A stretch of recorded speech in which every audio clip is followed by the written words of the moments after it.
Hi, I'm Nick Angler, author of Woodworking Wisdom and several other books, and I'm here to show you some professional secrets that'll help make your gluing operations easier and more effective. The first step before you begin any gluing operation is give some thought to what you don't want the glue to stick to. That's why I keep the entire surface of my workbench waxed and buffed. Any glue I happen to spill on it, I can just scrape right up. I'm waxing these little wooden coals that you use to keep the clamps from making impressions on your workpieces.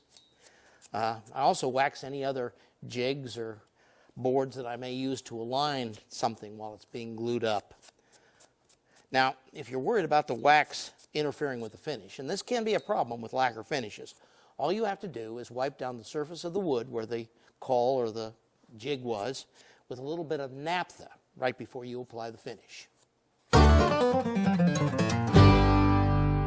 Make sure that the surface of the wood that you're gluing up is fresh, and by that I mean freshly sanded or freshly planed. Wood case hardens as it sits around the shop and gets less absorbent. I have a piece of cherry here that has been sitting around the shop for a long while, and I've just freshly jointed one tiny portion of it. Now, watch this. Okay, I'm going to put a drop of water here on the pot that has been case hardened and a drop of water here on the part that I've just planed. You can see that spread out already. Now let's wait a couple minutes. Now look at that.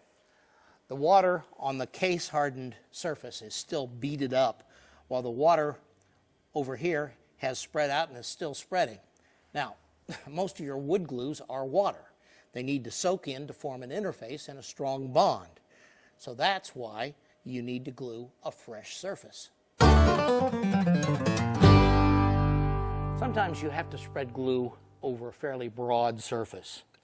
When this is the case, you can use a brush. I mean, a brush does a perfectly fine job. Problem is, it doesn't necessarily leave the glue even everywhere. What I like to use is a threaded rod, like this carriage bolt here. See that? Just take it back and forth a couple times, and the glue is spread perfectly evenly. When I was doing my book on gluing and clamping, I talked to the folks at the Franklin Glue Institute. They told me the best threaded rod to use for this was one with a 32 pitch. They said that left just enough glue for a good joint. Now, I have a problem with that word just enough, so I use a 16 pitch thread. Leaves a little extra glue, and I think makes a better bond.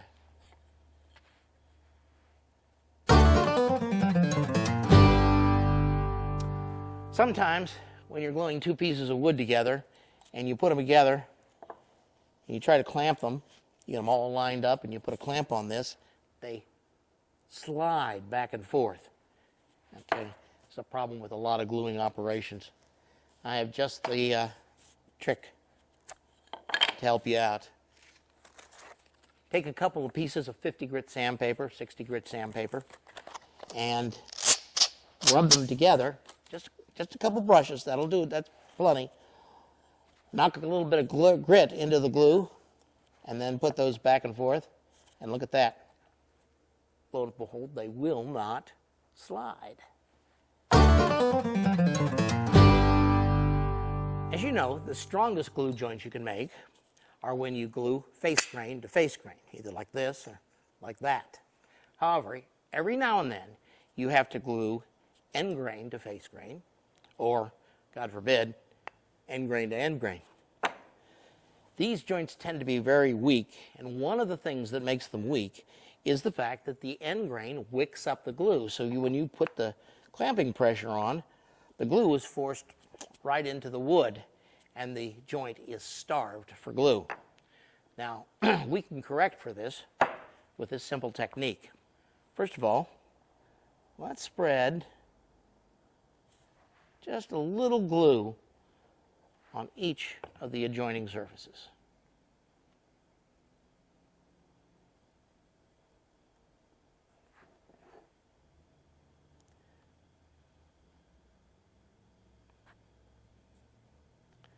Now, we're going to wait for 10 minutes while the wood wicks up that glue and begins to set. Okay, that should be long enough. At this point, the end grains are saturated. So we'll apply another layer of glue to each surface. Spread it out.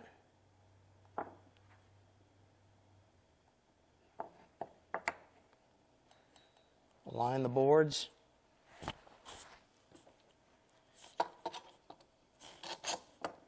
And clamp it together. There we go.